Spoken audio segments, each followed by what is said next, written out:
ते सरांच्या टिपणीसाठी तर सलाम कविता सांगतो की ते चंद्रावरती गेले, की ते चंद्रावरती गेले आम्ही मातीसाठी वेडे, की ते चंद्रावरती गेले आम्ही मातीसाठी वेडे आणि मंगळाच्या पाण्याचे नाही सुटलेले कोडे.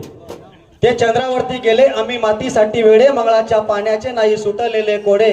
या खोट्या आशेवर बाप सरळ बोलून गेला, या खोट्या आशेवर बाप सरळ बोलून गेला आणि पाणी पाणी म्हणून नुसता सरणावरती मेला, पाणी पाणी म्हणून नुसता सरणावरती मेला. अरे मलिन झाली गोदावरी, अरे मलिन झाली गोदावरी, मलिन झाली गंगा, की मलिन झाली गोदावरी, मलिन झाली गंगा आणि कास्तकाराचा पिंड गिळून जळते चंद्रभागा. या तुमच्या योजनेचे थोडे तरी पाणी दावा, या तुमच्या योजनेचे थोडे तरी पाणी दावा, नाहीतर अशा योजनांना उभी आग लावा, नाहीतर अशा योजनांना उभी आग लावा. धन्यवाद.